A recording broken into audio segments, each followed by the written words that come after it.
Franco Ordonez is a White House correspondent for McClatchy News, and he joins me now. Welcome, Franco. Wow, that was a remarkable exchange we saw playing out between the president and Democrats in the White House. I'm not sure I've seen anything like that. Is this a preview of what we can expect over the next 2 years?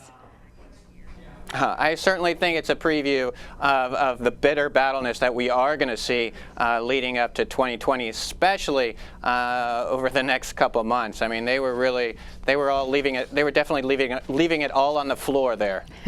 Now, Schumer accused the president, we saw there, of making false statements about the wall being built. Where exactly does the building process stand at this time, and how much money has already been allocated toward it?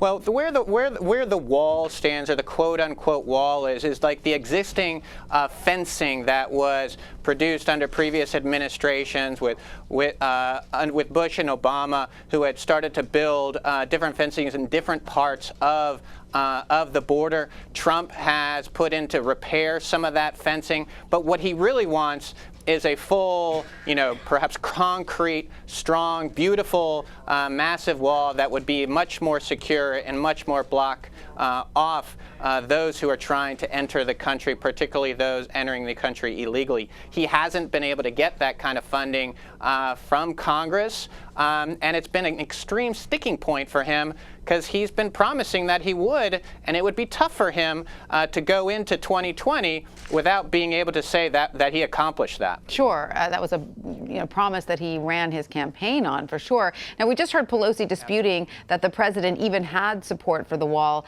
in the still Republican-controlled House. If they put a vote to it, do you know if it would pass? I cannot say for certain whether it would pass. However, I have spoken with sources, even this morning, who are in close contact with Republicans, and there is a bit of, there is a big of a lack of interest to spend this kind of money on a wall, which is very, controversial, even within the Republican Party, where it's not seen by many as a good use of money, a good use of funding, but that they recognize that this is a political point that the president has stood by. Take guys like Lindsey Graham, who has not been necessarily supportive of the wall and has been more supportive of a more comprehensive type policy. But this is something that Republicans are struggling with. They want to support the president. They want to support the leader of their party. But there is also some reluctance here because it is a lot of money, and it's unclear whether it's worth it to them. Another thing that seems to be unclear is whether the president is willing to shut down the government over this. At times, he said he would be proud to do so. But is there concern over who has more to lose if they fail to reach a compromise? Well, right now, it certainly seems like Trump is absolutely willing to take the blame. That exchange between Chuck Schumer and President Trump over who would take the fall for a shutdown, and Trump saying, "I would do it, I'll do it," and Chuck Schumer almost kind of smirking to the reporters next to him, say, "Here, he just said it. You heard it himself." That would be that'd be a big deal if Trump were to if this does fall on Trump, because that is a big political talking point for Republicans to try to blame Democrats for a shutdown. So there's some political stuff there. Absolutely. Speaking of other political stuff, Schumer told the president, quote, "Elections have consequences." I also remember hearing that phrase several times during the Kavanaugh hearings. Do we expect Democrats to stick to their guns on this moving forward after the midterms? It's a really interesting question, because even Democrats have kind of shifted a little bit. The previous plan that Schumer and Pelosi had agreed upon with Trump, supposedly behind closed doors, was a border wall for dreamer protection agreement. But now Pelosi, who's still trying to secure her leadership position as Speaker, is getting a big push from the left. And some of those on the left do not want any type of border funding even for DACA. I was talking with someone today who said that if she were to agree to border wall funding, even for citizenship, that she would get protested. So there's a big push on the left who think that maybe next year they'll have some more political capital. All right, we'll see what happens next year. Franco, switching gears here now, Senator Mitch McConnell is now saying he may bring up the criminal justice bill as early as the end of this week. He'd been facing pressure from the president on this. So could this be a major victory for Mr. Trump?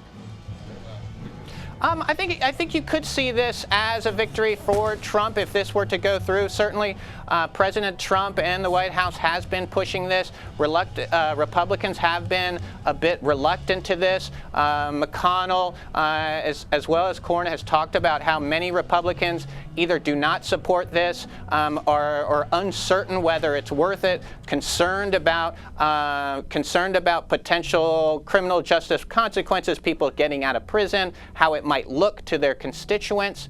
But the White House has been putting a lot of pressure on McConnell to do this, and it certainly looks like McConnell caved. It was just last week that McConnell was saying, hey, I got 10 days, we got a lot to do, there's talk of a shutdown, I don't think I can do criminal justice.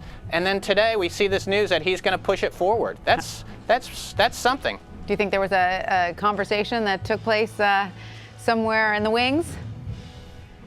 Often that is the case. Even last night, Jared Kushner was talking about on Fox News. So I think that is a likely scenario. All right, Franco. Lastly, the president is pushing back on reports that he's struggling to find a chief of staff to replace John Kelly, tweeting, quote, "Over 10 are vying for and wanting the White House chief of staff position. Why wouldn't someone want one of the truly great and meaningful jobs in Washington?" So, Franco, why wouldn't somebody want that job? What can you tell us about the search right now?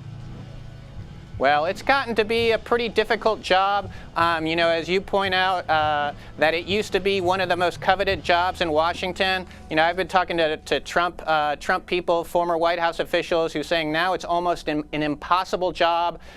They see Trump, in their words, treating the last two people, including Kelly and Reince Priebus, horribly, in their words. It is tough, in this White House to be a chief of staff when in the past there's been a lot of structure, a lot of discipline. But today, with this president who's using Twitter at many different hours of the day, going off message, it's a difficult job, and it's a lot of people are uncertain whether they want to stay in it because they don't necessarily come out the other end looking so fresh and clean. So, Franco, in his tweet, he says over 10 are vying for it. Do you have any idea who some of those people might be, who some of the front runners might be?